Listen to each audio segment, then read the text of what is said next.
Before we dive into this shocking story of family betrayal and ultimate revenge, make sure to hit that subscribe button and ring the notification bell. Because trust me, you won't believe how this ends.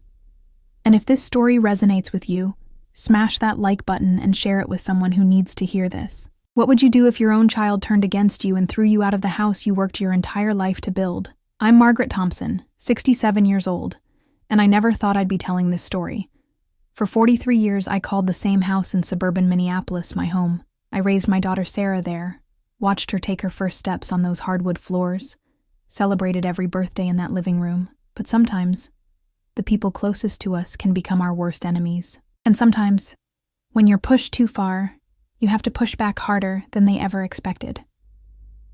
It was a cold Tuesday morning in March when my world turned upside down. The Minnesota winter was finally loosening its grip, and patches of brown grass were starting to peek through the melting snow in my front yard. I was in my kitchen, the same kitchen where I'd made thousands of meals over the decades, brewing my morning coffee and watching the cardinal that had been visiting my bird feeder all winter. The house felt different that morning. There was a tension in the air that I couldn't quite place, like the stillness before a storm. Sarah had been living with me for 8 months by then. She'd moved back in after her divorce, bringing her 2 teenagers, Emma and Jake, with her. At first, I was thrilled. After my husband Robert died 3 years earlier, the house had felt too quiet, too empty. Having my family there filled it with life again. Emma's laughter echoing from the basement where she practiced violin, Jake's friends coming over for video games, Sarah's voice on the phone with her friends late into the evening. But gradually, things started to change. It began with small things. Sarah would rearrange my furniture without asking, saying it would flow better for the kids. She'd throw away my belongings, claiming they were cluttering up her space. She started referring to the house as ours instead of yours. And when I gently corrected her, she'd roll her eyes and say I was being possessive. The woman who used to call me every Sunday to check on me was now treating me like an unwelcome guest in my own home. "Mom, we need to talk," Sarah said that Tuesday morning, walking into the kitchen with a manila folder in her hands. She was dressed in her navy business suit, the one she wore when she meant business at her marketing firm. Her blonde hair was pulled back severely, and her blue eyes, so much like her father's, held a coldness I'd never seen before. "Of course, honey. What's on your mind?" I set down my coffee mug, the one Robert had given me for our 20th anniversary, decorated with a photo of us at Lake Superior. She sat across from me at the oak table Robert had built by hand in our garage. "I've been thinking about our living situation," she began, opening the folder and spreading out several official-looking documents. "The kids need stability. And honestly, this arrangement isn't working anymore." I felt my stomach drop. "What do you mean?" "You're constantly criticizing how I parent Emma and Jake. You interfere with our routines. Yesterday you made Jake take his shoes off at the door, and he was embarrassed in front of his friends." She pushed a document toward me. "I've spoken with a lawyer. Since I've been contributing to the household expenses and living here for almost a year, I have certain rights." I picked up the paper with shaking hands. It was some kind of legal document about tenancy rights and cohabitation agreements. The words blurred together as my eyes filled with tears. "Sarah, what are you saying?" "I'm saying that if you can't respect our boundaries and our family dynamic, then maybe you should consider finding somewhere else to live. Somewhere more suitable for a woman your age. There are some lovely senior communities in the area." The coffee mug slipped from my fingers and shattered on the kitchen floor, coffee spreading across the tiles like spilled blood. "This is my house, Sarah. I've lived here since before you were born. Your father and I built this life here. Dad's gone, Mom." Her voice was sharp, cutting. "And you're living in the past. Emma and Jake need a normal home environment, not a museum to Dad's memory. They need space to be kids without worrying about touching the wrong thing or making too much noise." I stared at my daughter, this stranger wearing my child's face, and felt something break inside me. Not just my heart, but something deeper. My faith in family, in the bonds I thought were unbreakable. "Get out," I whispered. "Excuse me?" I said, "Get out. All of you. Pack your things and leave my house." I stood up, coffee dripping from the table onto my slippers. Sarah's composure cracked for just a moment, and I saw a flicker of the little girl who used to crawl into my bed during thunderstorms. But it was gone in an instant. "Fine, but you should know that I've already spoken with Adult Protective Services. I've documented your increasingly erratic behavior, your difficulty managing this big house, your isolation. If you force us to leave, I'll have no choice but to pursue guardianship proceedings."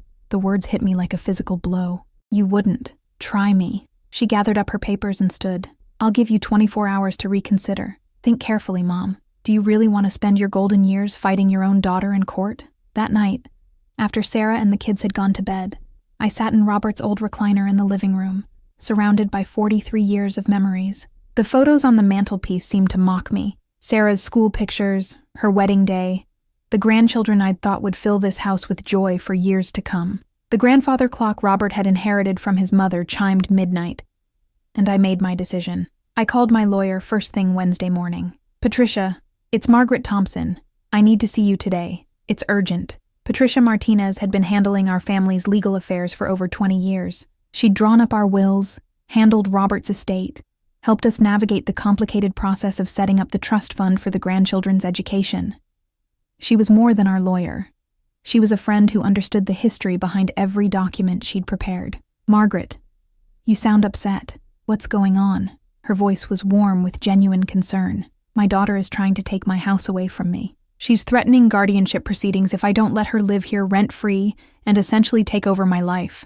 There was a long pause. "Can you be in my office in an hour?" Patricia's law office was in downtown Minneapolis, in one of those historic buildings with high ceilings and original hardwood floors. She was a small woman in her 50s with silver-streaked black hair and intelligent dark eyes behind wire-rimmed glasses. She listened without interruption as I told her everything. Sarah's gradual takeover of my home, the legal documents she'd waved at me, her threats about adult protective services. "Margaret, I want you to understand something very clearly," Patricia said when I finished. "Your daughter has no legal right to your house. The fact that she's been living there doesn't give her tenancy rights because she's family, not a paying tenant. And her threats about guardianship are just that, threats. You're mentally competent, physically capable, and financially stable.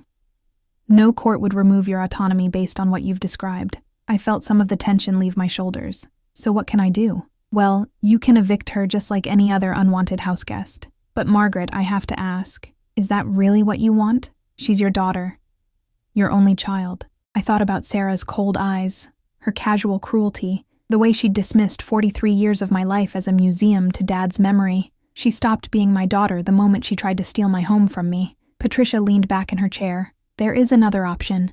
It's more dramatic, but it would send a very clear message." "What do you mean?" "You could sell the house, put it on the market immediately. As the sole owner, you have every right to do so. It would force her hand. She'd have to find somewhere else to live, and she'd realize that her threats and manipulations have consequences." The idea was so audacious, so final, that it took my breath away. Sell the house where I'd spent my entire adult life, the house where Robert had carried me over the threshold as a young bride, where Sarah had taken her first steps, where we'd hosted countless Christmas mornings and birthday parties. But then I remembered Sarah's voice. "Dad's gone, Mom. You're living in the past." Maybe she was right. Maybe it was time to stop living in the past and start fighting for my future. "How quickly could we make this happen?" I asked. Patricia smiled grimly. "In this market? With a house in your neighborhood? I know a realtor who could have it listed by Friday." I spent Thursday in a strange, dreamlike state, walking through my house and seeing it with new eyes. Instead of memories, I started seeing square footage and market value. The kitchen with its granite countertops and stainless steel appliances that I'd insisted on during the renovation 5 years ago. The finished basement where Robert had spent so many evenings woodworking. The master bedroom with its walk-in closet and ensuite bathroom. The mature oak trees in the backyard that we'd planted when Sarah was in elementary school. Sarah was at work, and the kids were at school, so I had the house to myself for the first time in months. I called my realtor, Janet Morrison, who'd sold houses in our neighborhood for 20 years. She arrived within an hour, professional and efficient in her burgundy blazer and sensible heels. "Margaret, I have to say, I'm surprised by this decision," Janet said, as we walked through the house. "I remember when you and Robert renovated the master bath. You said you planned to live here forever. Plans change," I said simply. She nodded, making notes on her tablet. "Well, I have good news. The market is incredibly hot right now, especially for houses in this neighborhood. The schools are excellent.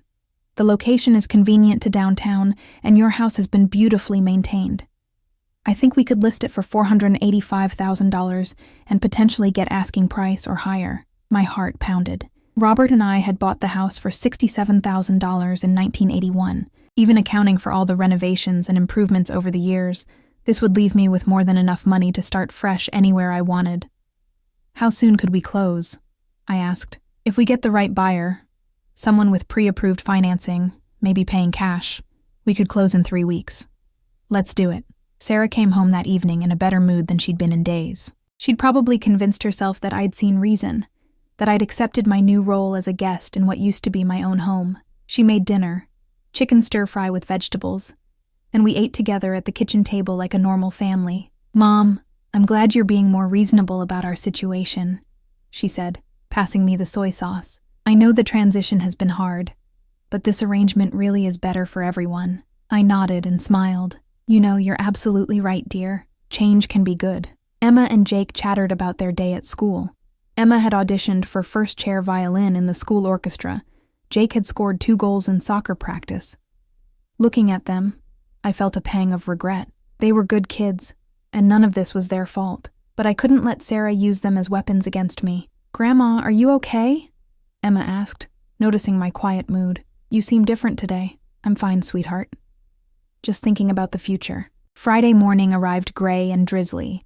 Typical March weather in Minnesota. I was up early, making coffee and watching the for sale sign being planted in my front yard through the kitchen window. Janet had arrived at 7 a.m. sharp with her crew, a photographer to take professional pictures, a stager to rearrange some furniture for better visual appeal, and a handyman to touch up a few minor imperfections. I heard Sarah's alarm go off upstairs at 7:30, then the shower running, then her footsteps on the stairs. She always left for work by 8:15, giving herself exactly 45 minutes to get ready.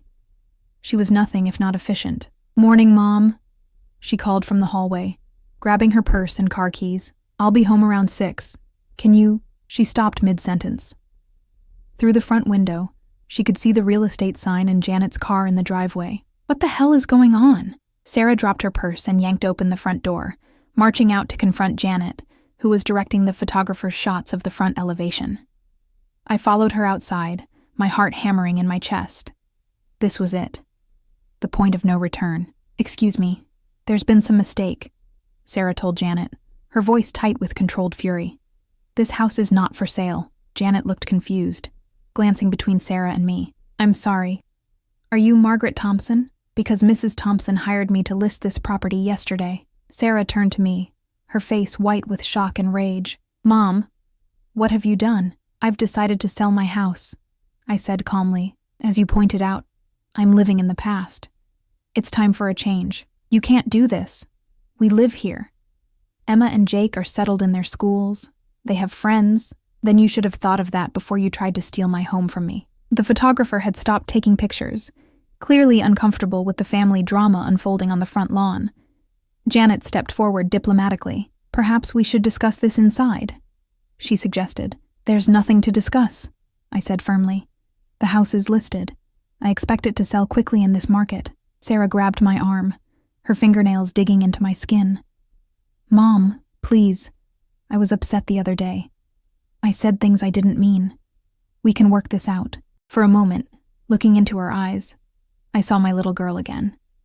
The child who used to bring me dandelions from the backyard, who would cry when I left for grocery shopping because she missed me so much. But then I remembered her cold voice. "Dad's gone, Mom. You're living in the past." "I'm sorry, Sarah. The decision is made." She let go of my arm and stepped back, her expression hardening. "Fine, but don't expect me to make this easy for you. I'll fight this. I'll call Adult Protective Services today. I'll tell them you're having a breakdown, making irrational decisions. I'll tell them you're not competent to manage your own affairs. You do that," I said quietly. "And I'll tell them about the legal documents you showed me, threatening to take my house away from me. I'll tell them about your attempts at financial elder abuse. I'll tell them how you've been emotionally manipulating and intimidating a 67-year-old widow." Her face flushed red. "You're going to regret this, Mom. When you're living in some depressing apartment somewhere with no family, no support system, you're going to remember this moment and regret every second of it. Maybe, but at least I'll be living in a place where I'm wanted and respected." Sarah stormed back into the house, slamming the door so hard that the decorative glass panel rattled. Within an hour, she was loading suitcases into her SUV. Emma came out crying, not understanding why they had to leave so suddenly. Jake looked angry and confused, torn between loyalty to his mother and affection for me. "Grandma, why can't we all just get along?" Emma asked, hugging me tightly. "Sometimes, sweetheart, people grow apart, but that doesn't mean I love you any less. Will we still see you?" I looked over at Sarah, who was aggressively shoving boxes into her trunk. "I hope so, honey. I really hope so." They were gone by noon. The house felt enormous and empty without their voices, their footsteps, their presence. But for the first time in months, it also felt peaceful. I walked through the rooms, remembering how they used to be before Sarah's renovations and rearrangements. This was my house again, at least for the next few weeks. The listing went live online that afternoon, and by evening, we had 3 showings scheduled for the weekend.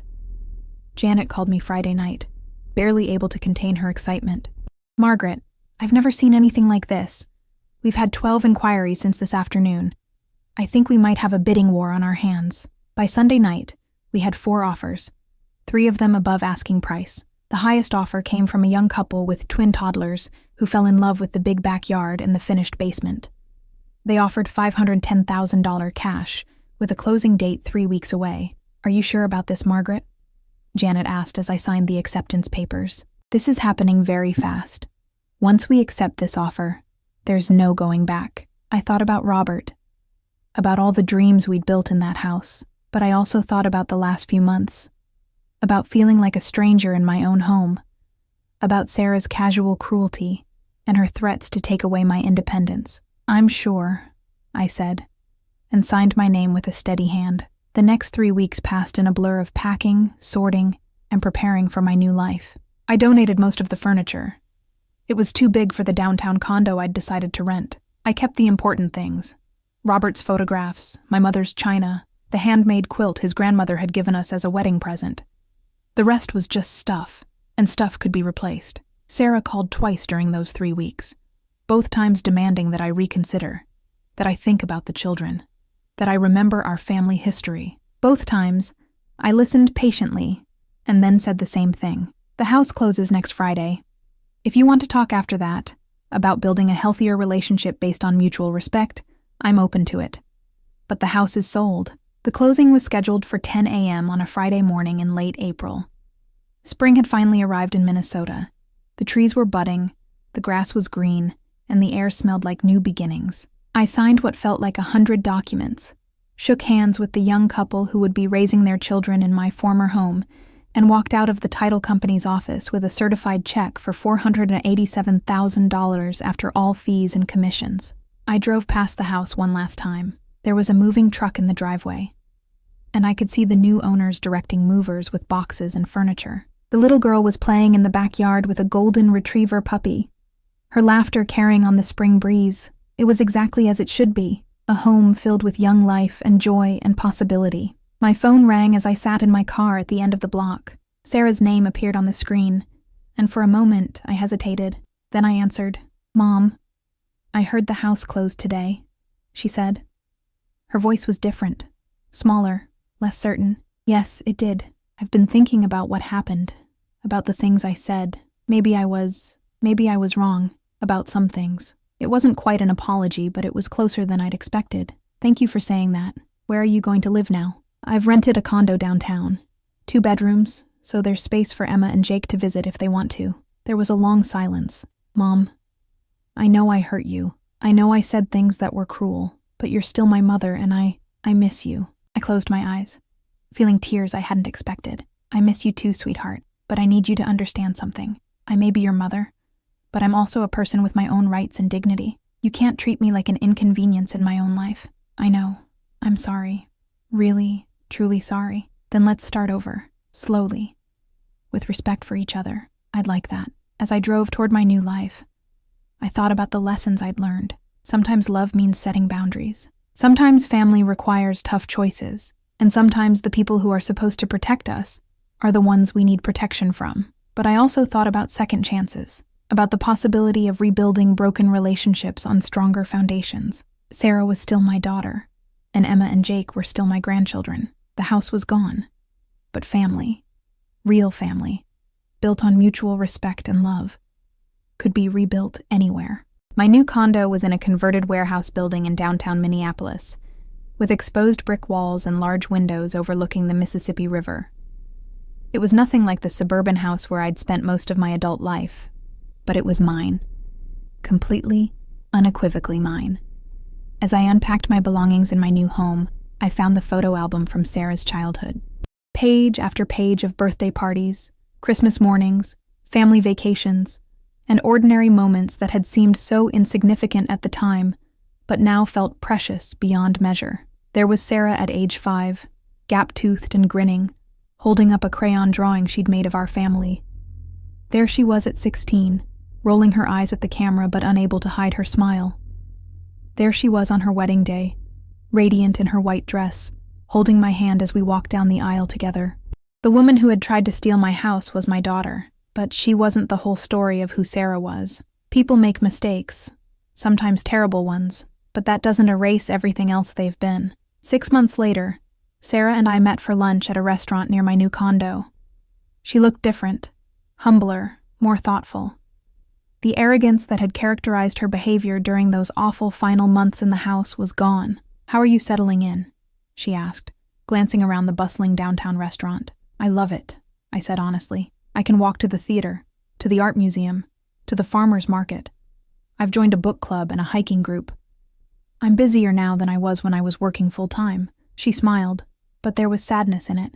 "I'm glad you're happy. I really am. And I'm sorry it took losing the house for me to realize what I'd become." "What do you mean?" I was so focused on what I thought Emma and Jake needed, on creating stability for them after the divorce, that I forgot about what you needed. I forgot that you were grieving Dad, that you were adjusting to being alone for the first time in 40 years. Instead of supporting you, I treated you like an obstacle. I reached across the table and squeezed her hand. "We both made mistakes.